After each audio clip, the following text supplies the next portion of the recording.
Is funded by viewers like you. Please support our work at democracynow.org/give. Welcome to Democracy Now!, democracynow.org, the War and Peace Report. I'm Amy Goodman. Israel's relentless attacks across the Gaza Strip killed at least 77 Palestinians over the past 24 hours. An Israeli strike on 2 schools turned shelters killed at least 15 displaced Palestinians in Gaza City. Meanwhile, Israeli forces have continued their siege on North Gaza, with attacks reported in Beit Hanun. Israeli quadcopters were also seen shooting civilians in Jabalia al-Balad. Meanwhile, the UN General Assembly Thursday overwhelmingly approved a resolution asking the International Court of Justice to assess Israel's obligations to facilitate the delivery of UN and international aid to Palestinians in Gaza. Israel's repeatedly blocked the entry of life-saving aid into the besieged territory. In more related news, Doctors Without Borders said in a new report published Thursday that Israel's war on Gaza depicts clear signs of ethnic cleansing. In the occupied West Bank, Israeli settlers Friday set fire to a mosque in the village of Marda, spray-painting revenge and death to Arabs in Hebrew on the Muslim holy site. The Palestinian Foreign Ministry condemned the attack, calling on the UN to launch an investigation. This is Nasfat Al-Khufash, head of the Marda Village Council. Today on Friday, Marda woke up to a systemic terror attack by a group of settlers who set fire to Bir al-Waladin Mosque. A number of settlers set fire and attempted an attack on a wider scale on the mosque. As you see the aftermath of this, along with writing racial slurs such as death to Arabs, and that they will burn this mosque to build a synagogue. These attacks are continuous and systematic by settler groups. The attack on the mosque came as at least 6 Palestinians were killed across the West Bank, including an 80-year-old woman who was shot in the chest by Israeli forces during a raid in the Balata refugee camp near Nablus Thursday. In Tulkarm, at least 4 Palestinians were killed in an Israeli airstrike on a vehicle. Senior U.S. officials have arrived in Damascus on the first U.S. diplomatic mission to Syria in over a decade. The officials are expected to meet with members of HTS, Hayat Tahrir al-Sham, the armed Islamist group that helped overthrow Bashar al-Assad's regime earlier this month. The meeting's occurring even though HTS remains on the State Department's terrorist list. This comes as questions remain over the fate of Kurdish populations in Syria. A commander of the U.S.-backed Syrian Kurdish forces said it would agree to withdraw any non-Syrian Kurdish fighters from northern Syria if Turkey agrees to a complete ceasefire.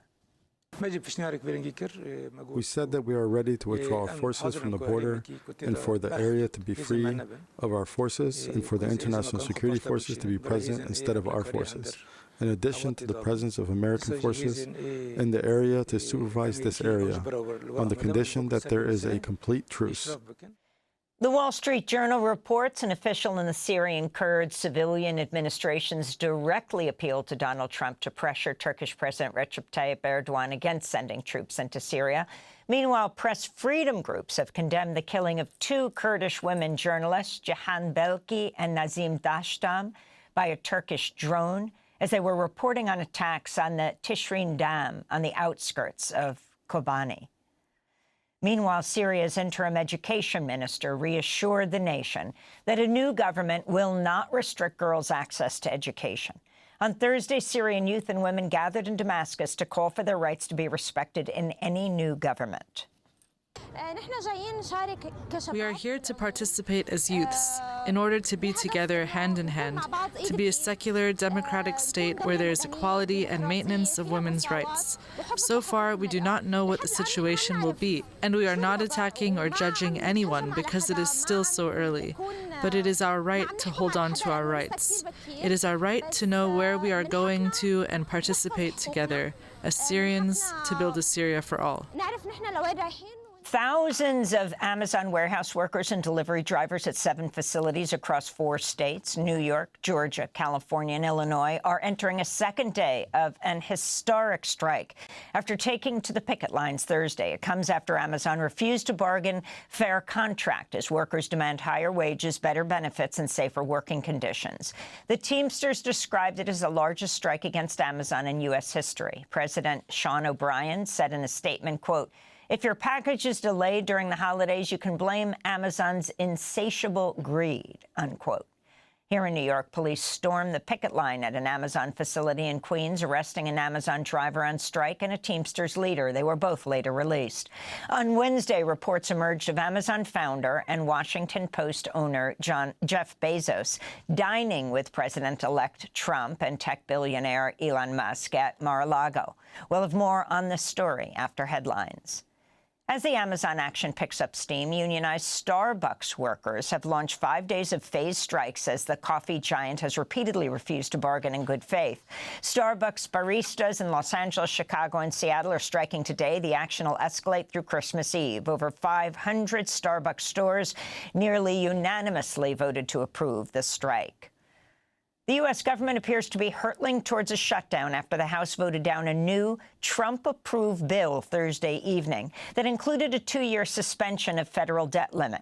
This comes after Trump and Elon Musk intervened to sink the previous bipartisan package. House Speaker Mike Johnson has until the end of the day to introduce and pass another spending measure before a partial shutdown is triggered tonight. An appeals court Thursday disqualified Fulton County District Attorney Fani Willis from overseeing Georgia's election interference case against Donald Trump and his 18 co-defendants. Her removal follows revelations of a prior relationship with the lead prosecutor. The fate of the sweeping criminal racketeering case against Trump is unclear, but it's likely to be paused as Trump returns to office or dismissed altogether. Luigi Mangione, the suspect in the shooting death of United Healthcare CEO Brian Thompson, was arraigned in a New York court Thursday after being extradited from Pennsylvania and charged with murder, 2 stalking charges, and a firearms offense. The federal murder charge carries a possible death penalty. Mangione had already been facing state murder and terrorism charges. A handcuffed Mangione was led into custody by a massive escort in New York, including heavily armed police and Mayor Eric Adams. The case has galvanized public outrage over the U.S. health insurance industry. We'll have more on this story later in the broadcast. A former top advisor to embattled New York Mayor Eric Adams was indicted on bribery and conspiracy charges Thursday. Ingrid Lewis-Martin resigned Sunday ahead of the expected indictment. Her son and 2 real estate agents were also charged in the case, which accused them of making over $100,000 in exchange for expediting approvals on construction projects. It's just the latest indictment of a close associate of Mayor Adams, who himself was indicted in a federal corruption case.